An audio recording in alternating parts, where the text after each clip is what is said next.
Okay, so I've got a couple of Excel files open for everybody regarding Chapter 7 and working on some of the bond calculations. And so as you go about doing some of the problems that you'll do in Applia, so what I showed you for the present value, future value chapter applies specifically now to Chapter 7 and the bond calculations that you'll do there. I just want to show everybody that you can use this Excel file that I gave you to do those calculations. Um, You'll be doing a lot of present value calculations primarily with bonds, and remember that a bond is made up of a series of two separate payments. So what I'm going to do is just go back to the PowerPoint, and I forgot to have it all the way to the beginning, but I was just going to show everybody some of the calculations that we did in Excel, I'm sorry, in the PowerPoint, and how they work. So what I'm going to do is let's look at this one right here. So you want to figure out what the present value is of a 10-year bond at $1,000 par at a 13% coupon payment. So you can see what the inputs are right here, and you can see what they are in Excel right here. And then so I'm going to go back to our Excel file and just do that. Okay, so the payment is $130,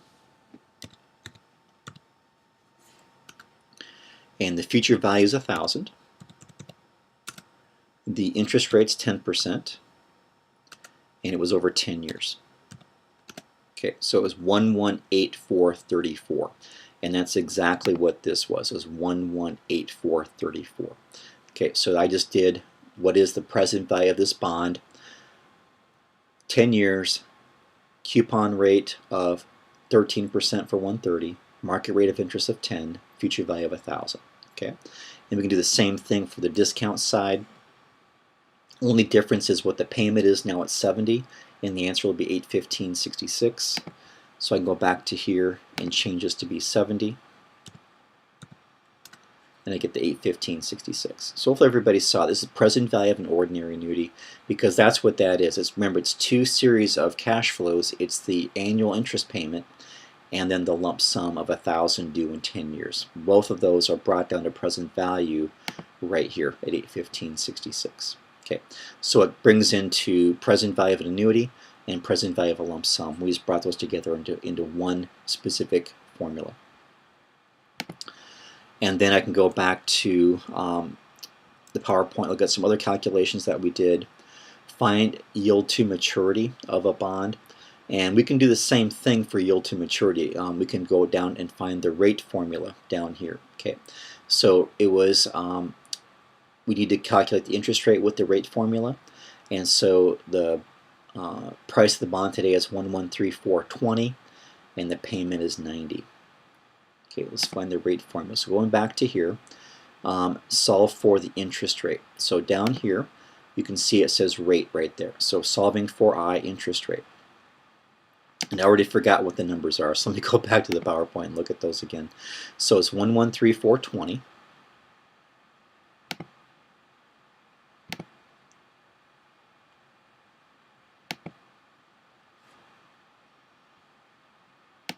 And 1134.20 is the present value. Future value is 1,000. Okay. So future value is 1,000. 1134.2. 10 years. And I got to put in the payment yet. That's the one thing I'm missing. And the payment was 90.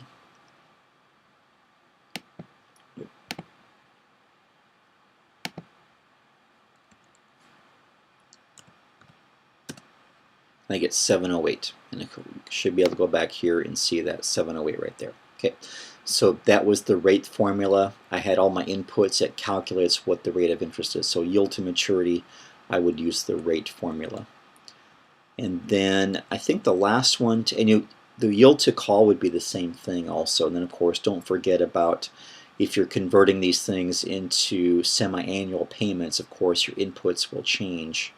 And we can do one of those also. So let's go back to our example, this one here, and just to show you that. So 10-year, 10% semi-annual bond, that's the coupon, and the market rate of interest is 13. So my interest payments are now 50, my number of years are 20, and my interest rate that I'm going to enter is 6.5. So 50, 6.5, and now 20, and I should get my answer of 834.72, and I do right there. Okay, so just be very careful when you do semi-annual, just to make those adjustments, and they'll tell you that in the Applia problems. They'll tell you if it's semi-annual. And then just want to show you the effective rate. So let's go and look at the effective rate of interest. We've got the, let's see,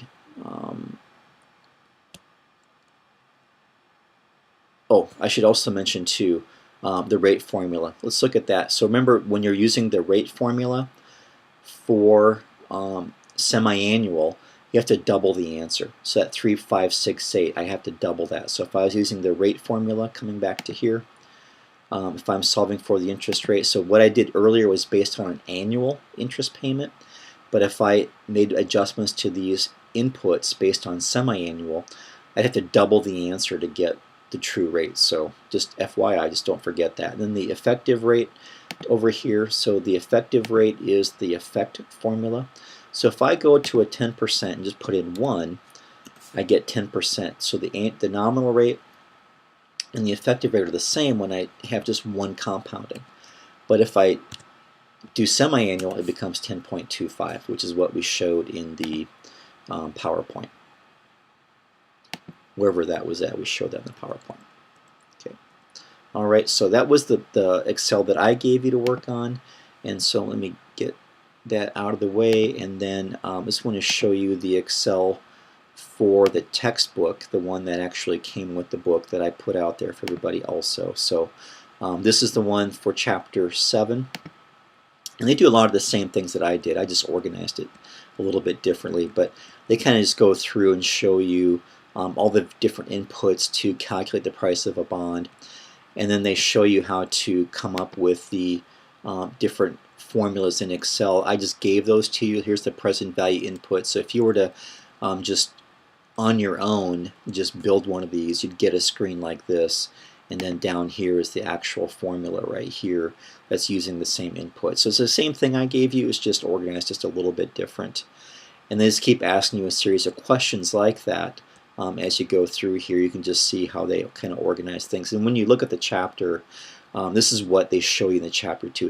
They show you this information based on these exact examples. So you're just seeing here what was put together for the chapter. And they do a yield to maturity calculation here also using the rate formula like I showed you before. And the yield to call, same thing. Yield to call, again, the rate formula right there.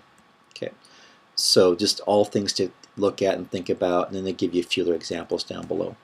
And then what they also do is throughout the chapter they've got some self-test questions, and the answers and the calculations are just right here. So they use present value to compute some prices of bonds right there. There's self-test 3, here's self-test 4, 5, and 6. So you might want to look at those also. But they're doing the exact same thing that I gave you in the other Excel that I put together on my own. Okay, so this is what you'll use when you do Applia. You can look at this one. You can look at the one that I gave you. That'll make it way easier to do the homework over there in Applia. So if you've got questions, though, just be sure to let me know. Thanks.